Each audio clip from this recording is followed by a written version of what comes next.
Ultimate Spider-Man, a game that for many people is either the equal or the superior game to Treyarch's Spider-Man 2. You all want to know where my stance is on this game. Do I think it's better than Spider-Man 2? It's tough to really say where my stance is on this game. Does that mean it's a bad game? Of course not. Just the fact that many people consider this to be in the upper echelon of good Spidey games is a good enough reason for you to go out of your way to buy this. But for me personally, I don't think it's better than Spider-Man 2. Now hold on to your pitchforks. Wait. The two games might just be equal for me. I guess I should explain, but first, let's get on to the game itself. The game itself was released around the cusp of the newly announced upcoming generation in September of 2005. About a full year after Spider-Man 2 was released. That's crazy considering how close it was to Spider-Man 2 and how it seemed like, at least for a little while, that the yearly development cycle for Spider-Man games was going to be prolonged to maybe a 2 or maybe even 3-year development cycle to catch up with the films, which of course would have been 2007 for Spider-Man 3. But in an almost desperate attempt to increase their bottom line and milk what was now a dying generation, Activision called in Inaudible. And of course, one of their bigger cash cows, Spider-Man, was in it to win it, so boom, we get Ultimate Spider-Man. This alone was a very scary situation that the game was finding itself in. Because of how well done Spider-Man 2 was, the expectations were through the roof for this game. Treyarch now had to look deep inside themselves and ask themselves how they could replicate the success that Spider-Man 2 had, while making this game feel like its own unique experience in an extremely short amount of time. This was, after all, Ultimate Spider-Man, a game based entirely off the comic book series by the same name, and not a movie tie-in, which gives these guys a little bit more creative control on what they can do here. Treyarch's answer was a number of things, from the game's graphical presentation to some of its core game mechanics. Ultimate Spider-Man does set itself apart from Spider-Man 2 in its own unique ways, but not all of them really work that well when you compare and contrast. I'll get into that in a little bit. But the biggest thing about the game was for the fact that for the first time ever you could play as Venom in a 3D Spider-Man game. That is a huge thing that people were super excited for. It's not often that people can play a game as a villain, let alone one of the most popular ones in a franchise series like Spider-Man. Think of it as if Batman Arkham Asylum let you play half of its story missions as the Joker, giving the game his unique perspective on things. You'd lose your freaking mind. It's an awesome and a bold step that both helps and hurts the game for reasons I'll get into later. It's worth noting that this game has the best Spider-Man writing in any video game that he's ever been in to date. While I do have issues with its overall storytelling, I cannot deny how infinitely better a game from 2005 stacks up against a game from 2014 in terms of its writing. I'm looking at you, amazing subpar piece of shh. I guess that's what happens when you have an actual writer from the comic book series itself write the game for you. Thanks, Brian Michael Bendis. Spider-Man himself is a sass master filled with quips and quick wit, and it's quickly discovered within the very first mission of the game in what seems to be the complete burial of the Shocker as a villain. Back off! I never knew your name was Herman. Oh no, it's you! Well, you are kind of in my neighborhood, Herman. The jokes are great, the dialogue is wonderful, and it helps immensely that we actually have voice actors that invest in their roles as opposed to big-name Hollywood actors who simply just do it for the paycheck. The story itself is intriguing enough to keep you invested in what's happening, but can kind of lose you at points due to what seems like it trying to throw everything at you at once to stuff a character or a reference in the game without proper explanations. Not to mention there's various plot holes in the game that make you scratch your head and ask, what? One instance in particular is the Silver Sable encounter Spider-Man has on the bridge, with an uncostumed Spidey saving people and crawling all around while he's in civilian Peter Parker clothing. I mean, the game jokes around the situation by having the civilians call him a mutant, considering this is a shared universe unlike the film games. Mutant! If you're gonna be like that, I could just leave you hanging there. No! But come on! That's literally an entire bridge filled with people that now know he's Spider-Man or have some clue. And don't even get me started on Sable knowing his identity either. There's literally discussions all over the freaking net about this stuff and how because of it the game isn't considered canon and all that crap. However, with all that being said, the biggest narrative disappointment to me personally was that of Eddie Brock. And there's two reasons behind that. One is the fact that outside the suit, we see very little characterization of Brock. What we do get is very simple. We don't see his personality outside of a few slides in the intro to the game, and that's about it. The focus is entirely on the Venom suit and its obsession with Spider-Man, and while that bummed me out, I feel as though the biggest reason for that was because of the second problem. The mission structure in this game only really allows you to play as Spider-Man. You rarely get to play as Venom, which in turn doesn't allow you to make much of his character progression as Eddie Brock. The way the game is structured makes it so that you do 4 or 5 or maybe sometimes even 6 Spider-Man missions with a Venom one in between. And most of the story revolving around Venom has you either chasing something or causing destruction. There's some boss fights every now and then for him, but again, you don't feel as if the character ever really has his personality cemented outside of the suit, which leads me to my next point. The Venom sections in this game are completely useless. Sorry, guys. Sure, the novelty of being Venom is nice, and I'm sure that's what helped sell a lot of copies of this game, but the execution is not well done. The missions usually take about 5 minutes or so to complete, excluding boss fights, and the only missions that have any length of time are the chase sequences, which again are not that fun considering how the character handles. In order to contrast Spidey's agility and mobility, they made Venom into a frickin' tank in this game, which is good, because that's how the character should be. But they took away his best tool to get around, which is web swinging. Instead, what you get is this long jump, which is eerily similar to that of Hulk's in Hulk Ultimate Destruction. This makes the platforming sections in this game entirely frustrating, especially considering how little Venom missions there are, that when going back and forth from a character who can platform in Spider-Man to Venom makes it incredibly jarring, especially considering that both characters have some of the same options in mobility. Both can crawl, and both can web zip, which means Venom theoretically should be able to web swing, but I'm sure the developers thought that they needed to separate the two in terms of playstyles and settled on the long jump instead. The thing is, though, Venom is already entirely different from Spider-Man in terms of his playstyle. Sure, both can go around beating on goons, but Venom is an absolute monster who hits like a truck, and he's also capable of throwing them. He also has ranged attacks that Spidey doesn't have and kills everything he sees. Literally, you can break someone's spine as Venom. The only catch to Venom is that his health deteriorates over time, which in turn forces you to feed on civilians.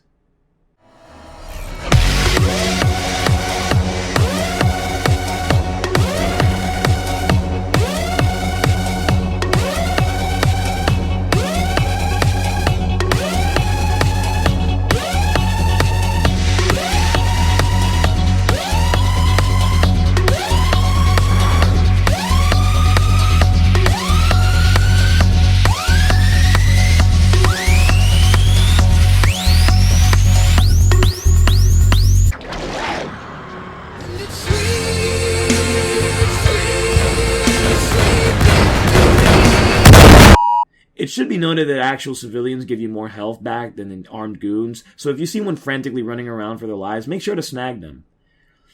What they should have done is given Venom the long jump and the web swing. This could have easily been done if they had used the same charge jump system that Spider-Man had in Spider-Man 2, while also mapping out R2 as a web swing.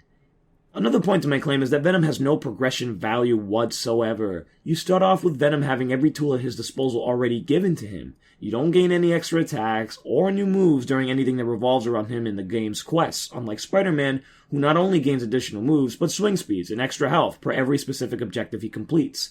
The only thing that does change is Venom's cosmetics, which is explained in the game's story, and is about the only thing you've ever felt like you've earned with him. This alone makes Venom feel like a glanced-over opportunity rather than a fully explored character, and one can argue that the game is called Ultimate Spider-Man and the focus should solely be on Spidey, but if you're going to promote 2 playable characters, you might as well take advantage of it and live up to the expectations you give people. Having the ability to free roam with Venom after the game is over means nothing if you can't do anything besides raise hell and try and beat your high score. I mean, that's fun, but it only lasts for so long. Races are also options for him, but I really don't enjoy Venom platforming enough to care for them, and I'll tell you why in just a bit. Venom in some cases is more anti-hero than villain, so why not have Venom saving people in the ways he knows how? These are all missed opportunities here that could have been done. Venom, in short, is exactly that, a missed opportunity. And it's really hard to pinpoint a direct cause for this, whether it's the technical issues that prevent the game from further resources being used, or the one-year development cycle that they had to ship the game. The real meat of the game, of course, is Spider-Man, and it's where undoubtedly most of the focus of the game went. But even so, Spider-Man himself has a lot of flaws in terms of his design in this game. The best way to describe this, and pretty much everything else for the game for that matter, is that everything that exceeded in Spider-Man 2 failed in this game. And everything that failed in Spider-Man 2, well, it exceeded in this game. Let's start off with the most important question and compare and contrast. How does swinging feel? How is the overall mobility of Spider-Man? It feels alright. It's not as good as Spider-Man 2's, not by a long shot, but it's well enough for you to adjust to its more slower-paced style. The biggest difference between the two is that Spider-Man 2's physics system is not an Ultimate Spider-Man, at least not completely. And I say this because there's certain elements in the game that prove that there is some hints of it in the game, like enemy knockback, where you ragdoll across the room. That was also in Spider-Man 2, which leads me to believe that this is still the same engine, but certain things were cut out or not used for the sake of technical limitations, I guess? Ultimate Spider-Man uses a fake physics system which deceives the player into thinking that there really is one through various animations and speeds, but the best way to tell them apart is simple enough. Play both games and do a standard run and hit the swing button.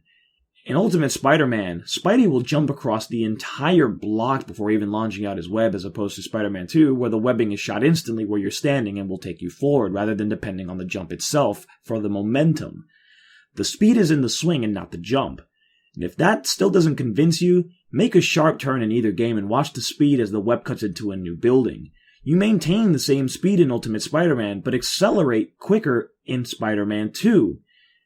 Or if you need even more proof, swing into a building and do a wall run, which also returns in this game. Despite moving at faster speeds, Spidey's animation maintains the same, and if he ever drops, in terms of speed, he just goes into a crawling animation, which is just incredibly jarring, as opposed to Spider-Man 2, where he moves faster if he's going faster, and then starts to struggle if he drops speeds, to eventually just falling off. I don't understand why they chose to axe the system mechanic that was perfectly executed in Spider-Man 2 in favor for this jagged one. Don't get me wrong, the swinging and mobility still feel fine enough for you to play through this game without really complaining about it too much, but the difference is enough to make you want to question why the change was even made to begin with. And considering how the game randomly drops frames and can't load up bits and pieces of the map, which also gets frustrating, when you're trying to meet city goals and they just randomly disappear, I can't help but feel as if this game was perhaps maybe undercooked. And this was a compromise. And again, Spider-Man 2 was only a year before this. Maybe it's not helping me that I jumped straight from Spider-Man 2 onto this game, but the amount of things that went wrong here stand out like a sore thumb. And even though the swinging feels alright, one would be dumb not to mention the horrid control scheme for swinging in this game. Of course, like standard Spidey games have you swing with R2, this game is no different. But in this game, Treyarch felt the need to map out the boost feature as square. What was wrong with L2 from the last game? Alright, well that doesn't sound terrible off the bat. You are then introduced to the newest mechanic, web climbing. You see, this game doesn't allow you to gain verticality from your web swings. You always end up launching forward unless you complete a loop, which sends you backwards. In order for you to gain any type of altitude or height, for those of you who don't know what altitude means, you need to hold down the triangle button in the middle of a swing to gain the altitude, or double jump after every single swing. Now imagine yourself doing a race, which you will need to do in this game. They are mandatory. And I'll get into that in a little bit. You need to keep moving forward at a fast pace speed, while also gaining altitude to reach your next goalpost. Your entire right hand is cramped because one finger is on R2, and your thumb is trying to fit the space between both square and triangle to get both the boost and the altitude you need to clear the next jump.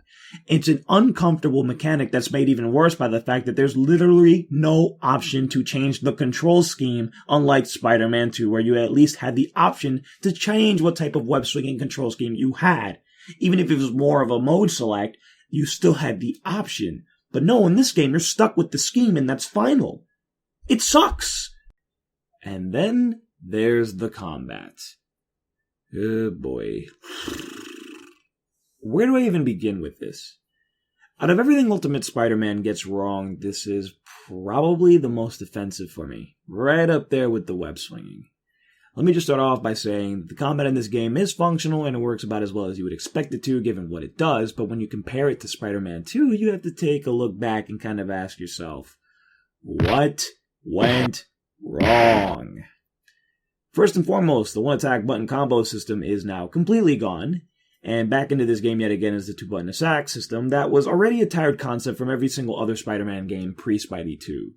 So already we're taking a step back from the easy-to-use and satisfying mechanics from Spidey 2, but I wouldn't be so quick to dismiss it if the combat in this game actually engaged the player to do anything other than button mash. But that's literally all you do besides wiggle the left analog stick around to control your sense of direction in your attacks. The combat in this game is boring and unfulfilling, and most importantly, uninspired. But that's only a fraction of the problem with the combat in this game. Another missing asset from combat that was also in the previous game is dodging. Dodging was relegated to a button press in Spider-Man 2, like a QuickTime event. Your spider sense would go off and you reacted by hitting the button to dodge, and it felt satisfying to the player for being able to time it and do it correctly. But in this game, there is no dodge button. For some strange reason or another, Treyarch, they just thought it would be a good idea for dodging to just be relegated to just jumping around like a goddamn pack mule having a conniption. Who thought this was a good idea? Because I want to slap them in the face. Not only is this incredibly annoying and breaks up the flow of combat, but it's also extremely unexcruciatingly unreliable. Take, for instance, the random city events that you'll have to do, one of which is the returning random event from Spider-Man 2, known as the car chase. You'll need to get on the hood of the car and punch it out of commission, but while you're doing so, a goon will sporadically shoot bullets out of his gun to get you off. In Spider-Man 2, you had the circle button to help you dodge those bullets when your spider sense would go off. But in this game, you don't have that luxury. No.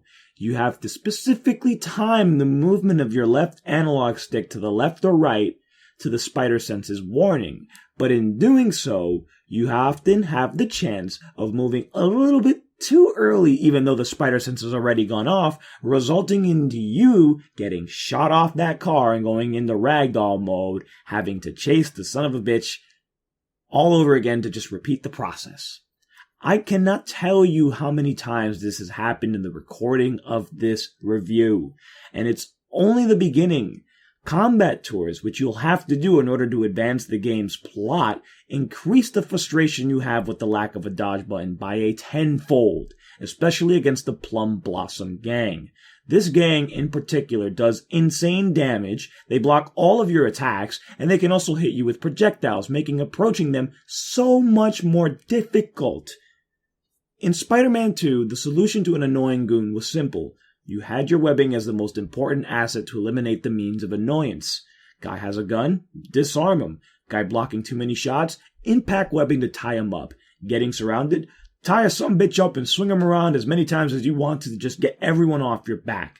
But in this game, webbing? It's an absolute joke. It's useless. The only times you will ever really need to use it is to hog tie downed enemies so that they don't get backed up after you knock them down. It's a cop-out to every single other webbing mechanic we've had in any other Spider-Man game, past or present. And I don't get how a game 1 year before this managed to perfect how webbing should be integrated into combat, and how they managed to butcher it here. I know a lot of people like this game and will probably crucify me for saying this, but you cannot deny just how basic combat is in this game. Sure, it's cool to see Spider-Man springboard around like a pinball all over the place, but when it comes down to it, the real lack of options in your combat approach diminish my overall enjoyability with combat. It can be fun at times, and it can also be incredibly frustrating, especially when Treyarch intentionally tried to mimic certain features that were in Spider-Man 2, only to have them be completely worthless in this game. Like the web hang, which isn't even really worth executing because it doesn't hold enemies up on the post nearly as long as it would in Spider-Man 2. Racing is back. Oh boy, racing is back. As you guys are probably well aware, racing is my least favorite feature in any Spider-Man game past or present, but the racing in this game takes the cake. The racing in this game, unlike Spider-Man 2, is a big problem for me, because the racing is mandatory, and I could be wrong, but it's done so more here than in Spider-Man 2. 9 to 13 times, exactly, I think.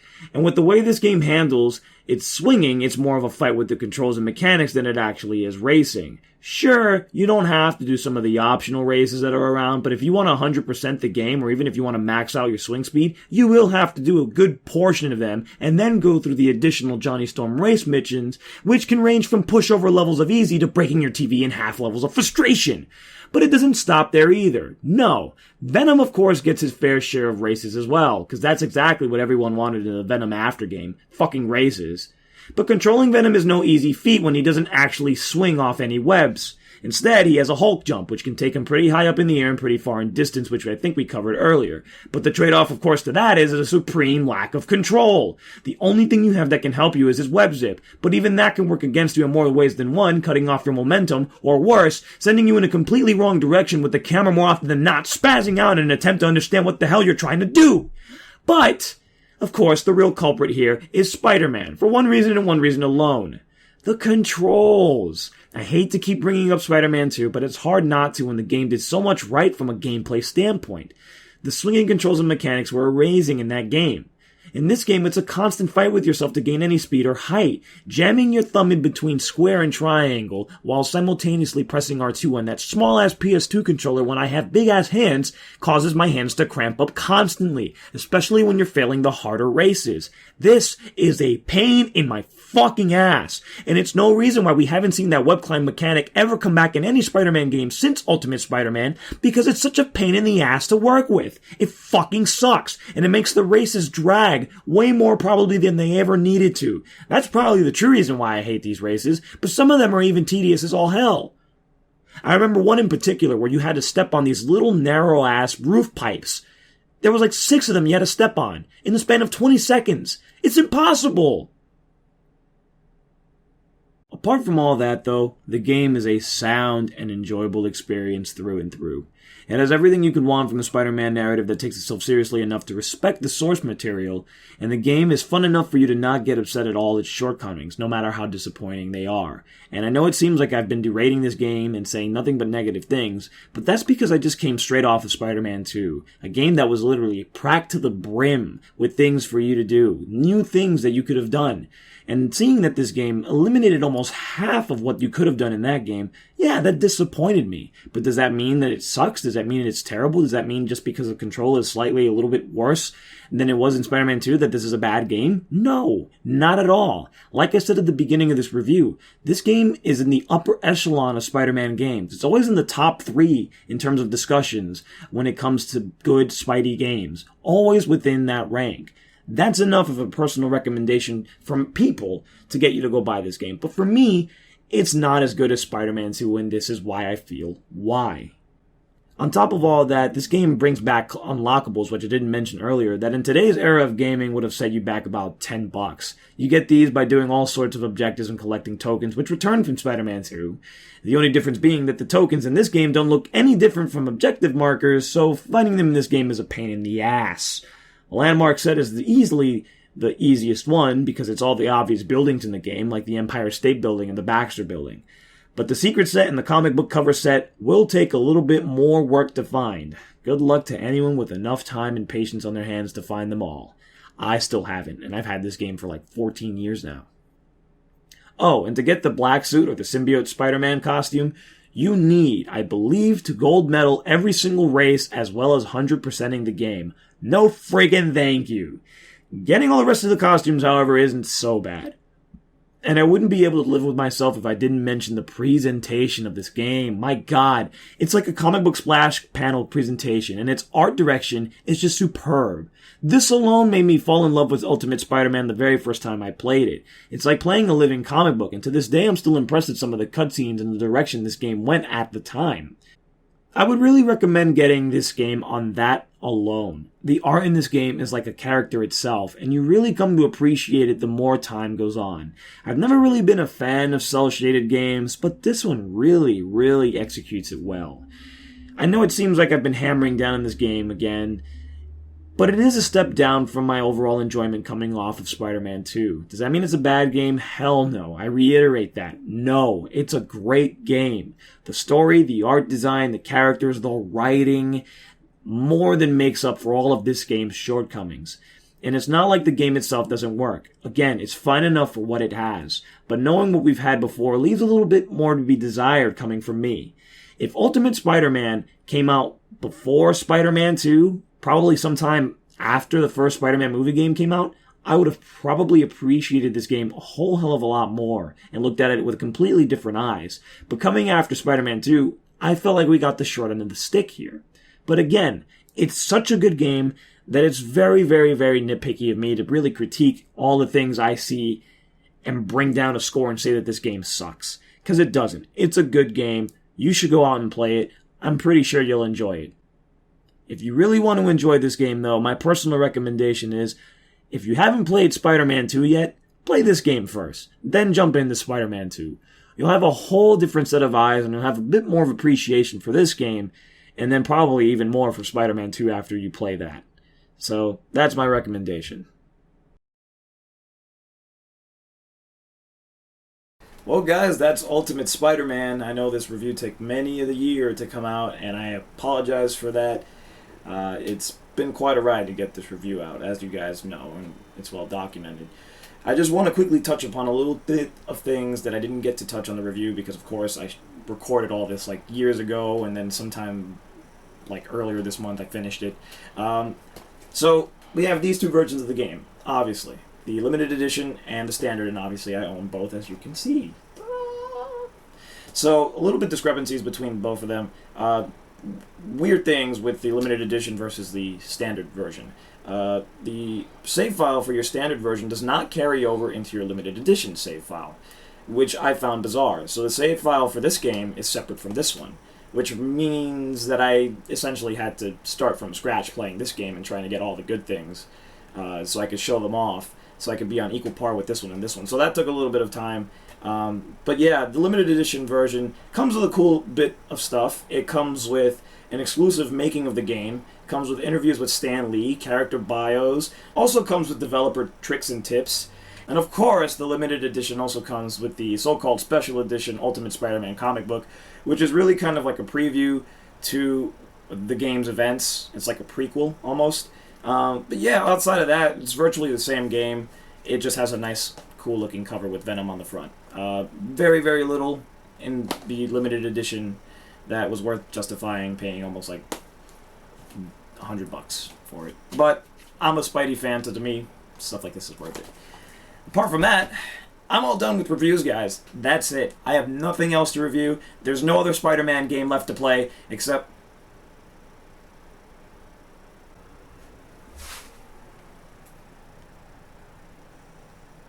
Nope. Nope, not playing it. Nope. Nope. I'd rather play this game. I'd rather play this game 10 times over. Not that one. No. Nope, nope, nope, nope, nope, nope, nope, nope. Jesus, what the f... No, no, no, no! I'm not playing that freaking game! You don't want to play me? You will.